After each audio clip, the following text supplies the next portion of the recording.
I know exactly when I realized I had a passion for multimedia. December 5th, 1973. Here's a little project update, something I'm super stoked about. Let me show you this up here at the fountain. After the fountain project, I installed some screen along the bottom of all the girding there. And we had a big windstorm, and look at all the leaves that it prevented from going into the water tank and eventually, potentially, clogging the pump. I was so stoked that I wanted to show you all this. That's such a good feeling when a plan comes together like that and you see it working. Good thing I looked in here.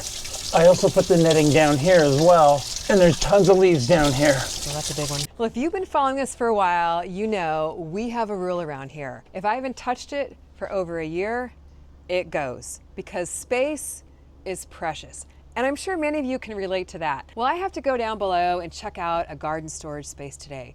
And I have a feeling I know how this is gonna go. Let's go check it out. This is our under deck storage area. And you might remember the video where we organized and put all this under here after Jerry refurbished the deck. And right now, I've got all my tomato cages, both large and small, as well as some longer sticks. And Jerry was so nice to build me little shelves where I could just slide my sticks right in there.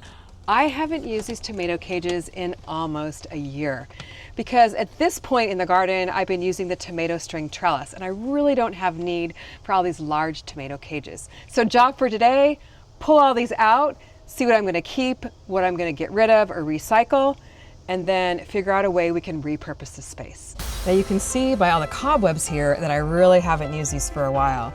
So first what I'm gonna do is clear everything out, and to try and avoid touching everything twice, the goal is only to touch things once. I'm gonna go ahead and put these, decide as I take them out if I'm gonna keep them or save them. So some of these long sticks are in pretty good shape. You can always use these in the garden. Put down in my stick collection area. I know a lot of you have that stick collection area as well. We did reorganize that a couple months ago, so it should be a quick trip down the steps. Keep everything neatly in place. So you can see the stick organization area is actually pretty well organized. We've got long sticks in one bin, short sticks in the other. Okay, let's go check out what else we got. Okay, here we've got some old sunflower stalks, and these are really falling apart. Look at that. So these I'm gonna put in the green bin up above. Got plenty of sunflower stalks. We don't need these dilapidated ones anymore. So up to the green bin we go with these. Now I really don't want to have to crawl under the decks. I know there's spiders, all kinds of things under here. I'm gonna do my best to reach from here whatever I can. It's just so dirty and dusty.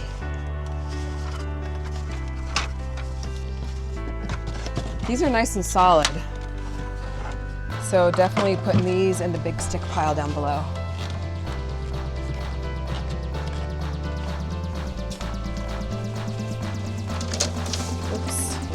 Do a little bit of rearranging here. I have really thinned out my stick pile a lot. What do you think? Should I thin it out even more? I don't know. There's so many good sticks in here. I just hate to get rid of them. You never know when you're gonna need a good stick in the garden. I have about 30 or 40 tomato cages under here. Definitely don't need that many. So I think I'm gonna save maybe 9 or 10 and put the rest out front with the free sign on it. You never know, maybe another gardener can use them. Oh boy, these are all tangled up.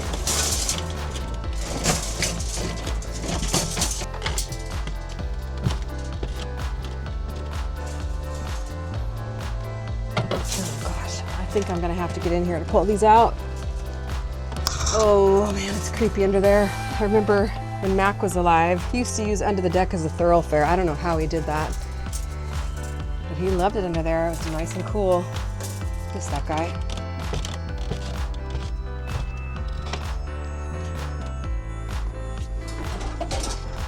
One last bunch here. I love the empty space. I actually do have one more little bunch of tomato cages here. And these, whoa, these are really stuck. These are actually my favorite, and They're rare tomato cages. I got these at the garden center. I don't even remember which one, but I've never been able to find them again. They're super sturdy and they're kind of an unusual shape. So these I'm definitely gonna keep. One reason why I like these is because the wire is a lot thicker than the traditional cages you get at your garden center, and it's galvanized, which means no rusting. Now I'm gonna put these back here in the CaliKim Bat Cave, which we'll have to show you, or maybe clean out on another episode.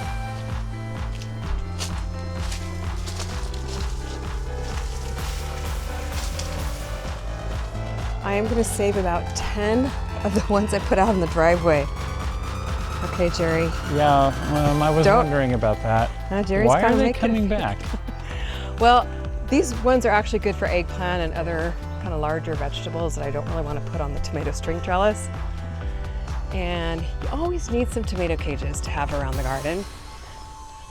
What's that saying? You could never have too many tomato cages? Well, I do have too many, but we'll save these. We haven't touched them in a year. If they haven't come out of the CaliKim Bat Cave by next summer, we'll bring them back out to the driveway to give away for free. Okay, that's on record.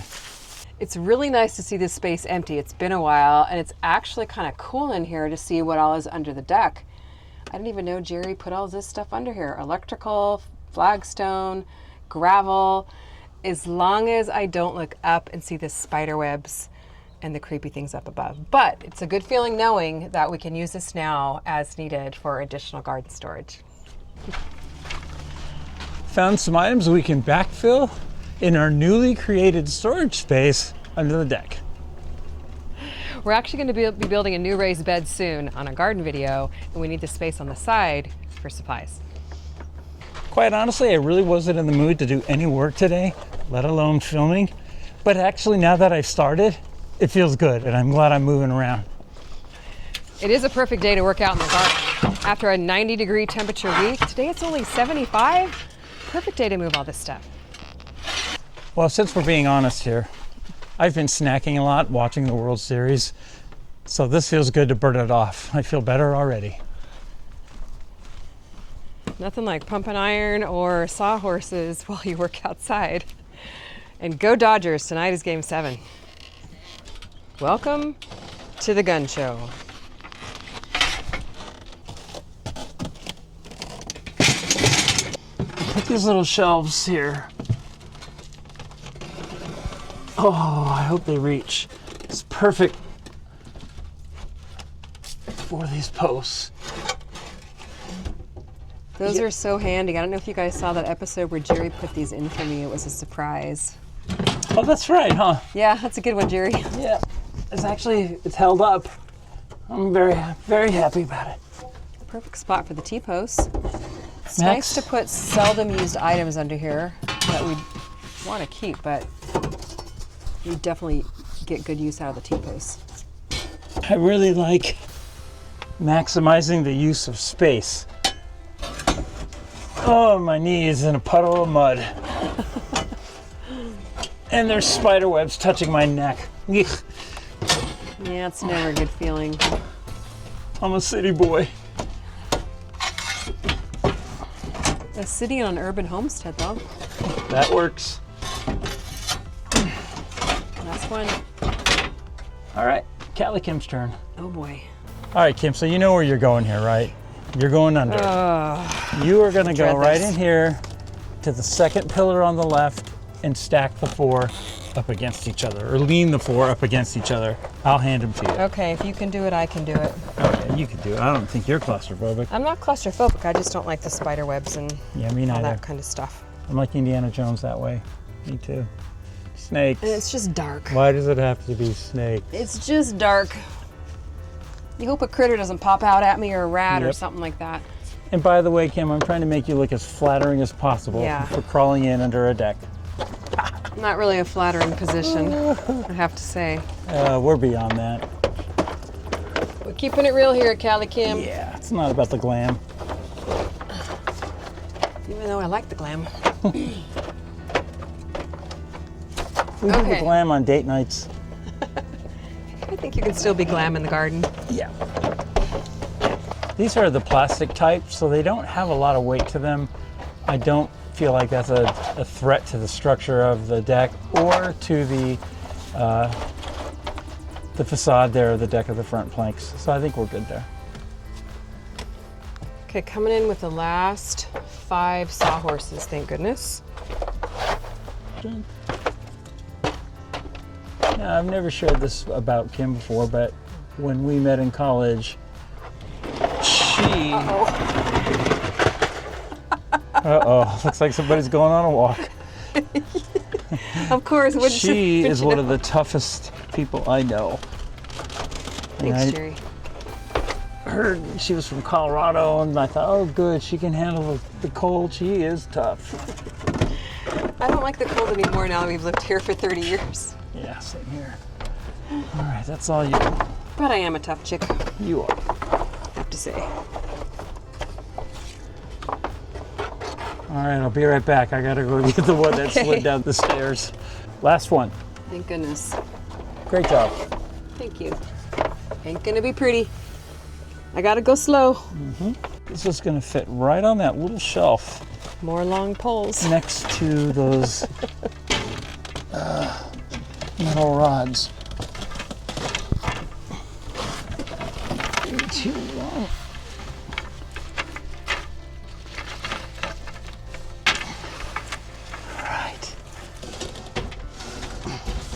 As I mentioned earlier, space is a premium around here, and I feel good that we got rid of stuff.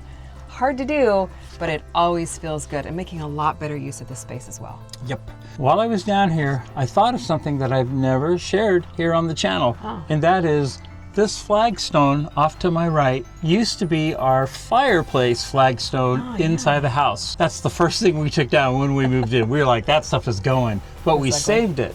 And so now we use it in various spots throughout the garden here. Maybe you'll recognize them and see them. But down here, I'm actually using them just to protect the soil, the top level, so it doesn't wash away in rain and that kind of thing. But I don't think I ever shared that. So. That's a really good idea. And Jerry, you're always so resourceful. Try to be. So be watching our videos and see if you spot flagstone anywhere else. Good morning. It's a beautiful day out today. The Dodgers won the World Series. Woo! Yes, I just said that. But we're going to do a project that is fun because at the end of the project, the yard looks beautiful. It's immediate gratification. It really puts the icing on the cake. Now, what we're doing today is we're putting cedar mulch or cedar bark along our pathways. I like to do it every 6 months or so because it does kind of break down. But the great thing about cedar mulch, makes the garden look beautiful, resists pests, and it helps keep the weeds at bay in the pathways. Always a win-win. So we've got about 5 bags. We just need a light layer today. Let's get to it. We are just gonna start here at the top of the hill and work our way down. And one more thing I forgot to mention I love about the cedar mulch, it smells really, really good. So it just makes the garden look and smell amazing. The cool thing too about this particular cedar mulch is it's very, very inexpensive. I think we got it for about $5 a bag. So you really can't beat the price either. And as you can see here in this pathway, we already do have mulch here that I laid down in the spring. But we've got some bare spots, so all we're gonna do today is just kind of fill it in. Now you can use a rake to spread it out, but sometimes it's just as easy just to spread it out real quick here with my hands. I like to have about a 2 to 4 inch layer on my pathways. I'm going to add a little spice into this sequence here. I've got the GoPro out, rough and tough. I can throw this thing around, which I won't do with this camera that I'm on.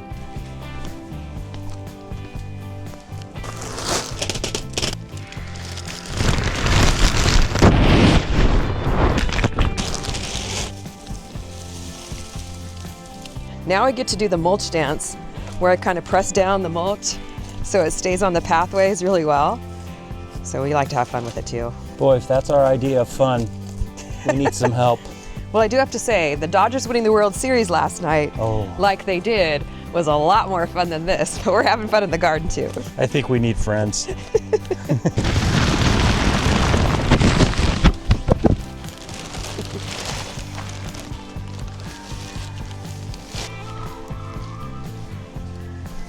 Now this pathway actually doesn't need a whole lot, half a bag or so, just to give it a nice little color refresh.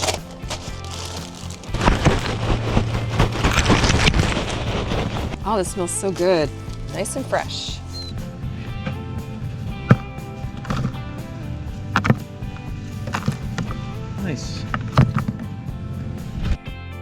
check you out, getting a twofer. That's right. Don't try this at home. We told you all we like to stay in shape in the garden. Where's the other bag go? Now this is where we really need the most mulch because this is a pathway I use a lot. It gets traveled a lot, the mulch gets faded, breaks down. I'm just gonna yank out some of these weeds that are kind of poking through here. Otherwise they're gonna poke through the mulch. I don't really stress about it. If weeds come through the mulch later, I just pull them out. I don't like this time change. I don't like this time change. I don't like this time change. Does anyone else feel this way? Last little finishing touch I always like to do, it just makes me feel like it's finished. Again, icing on the cake is give the stones and the stairs a little sweep. This makes it look nice and neat and clean. Just makes me happy. I know exactly when I realized I had a passion for multimedia. December 5th, 1973. Disneyland, Great Moments with Mr. Lincoln, to be exact. It's the first attraction you come to when you go under the tunnel and into town square. So there I am watching Great Moments with Mr. Lincoln. He's giving this amazing speech and I feel myself getting the chills. And outside his Oval Office windows, the American flags appear, the music crescendos, the curtain closes, the lights dim, and I'm crying. And I'm thinking to myself, why am I crying? Something happened to me to make me cry. And that is when I learned the power of synchronized lights, visuals, and music. The next step for me was an image projector. And what this was is a plastic projector with a lens that could either protrude or retract. You could turn it to focus. And if you put it on top of a magazine, it showed the cover of that magazine or whatever it is you were on the wall. So what I started doing in my room and giving little shows to my family was playing my Disneyland records, Pirates of the Caribbean, and I would match the record to the photo, and I was giving a show. My family loved it. They just did it for me, but they loved it and cheered when my shows were over. After that came slides. Disneyland had slides right at the exit, of course, so you could buy slides, and I would save up my money, and every time I went, I would buy some of their commercially shot slides. They were gorgeous. And I started adding slideshows now with our family projector. Next came a dual projector. What I did was I took a dimmer switch knob, your typical dimmer switch in the kitchen, remember that? Put them two together with a piece of wood in the middle. When I brought one up, the other one went down and vice versa. And now I had a fader. Soon the Scouts came along and I was doing things with Boy Scouts and shooting slides of our backpacking trips and putting them to music, showing the slideshow at our banquet dinners. I saw that people were enjoying my multimedia presentations and I loved it. I loved moving them to where they said, it was beautiful. I felt like I was there. So after slide projectors came along, you remember what came next? VHS and VHS cameras. Now these were huge old cameras and shot right to VHS tape. So what I would start doing on our trips to church youth group trips and things like that, I would start filming those events and tell the story of leaving the church, being in the van, arriving to wherever it was that we were doing ministry, and I videoed the whole thing. Then I took it to another VHS machine and I manually edited them by going play, record, pause, stop, record. Now you can imagine what happened when the iPhones came out. That sped everything up. And this is why I do what I do with our CaliKim videos. I diffuse Kim's face from the bright sun because I want it to look pretty. Now I know a lot of you said, Jerry, it doesn't matter to us. We just enjoy what you all do. I know, but it matters to me. And that's my fun in all this. That's why I have the lens flare coming through the trees so that you are there with us and you feel that and you see that and go, it must be early morning there. The sun is low and it's behind those trees still. That's exactly what I want you to experience. And that's why I have the different cameras. The GoPro, because it's rough and tough, it's waterproof. I can throw it and make it roll out of a barrel. My Insta360, it's the camera that looks like it's a drone flying up in the air. Many of you thought, I thought for sure that was a drone shot. Why?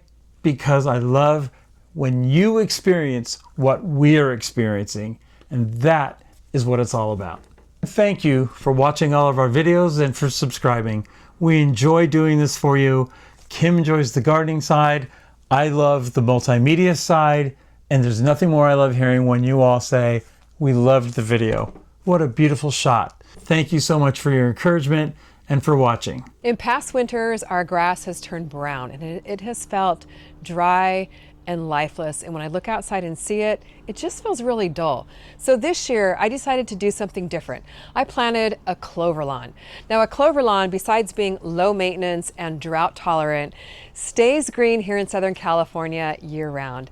When I see it here in the winter time, it just makes me feel alive and full of energy. So what I did is I asked Jerry to get a 360 shot at the end of every season to document how the garden looks. So here we go.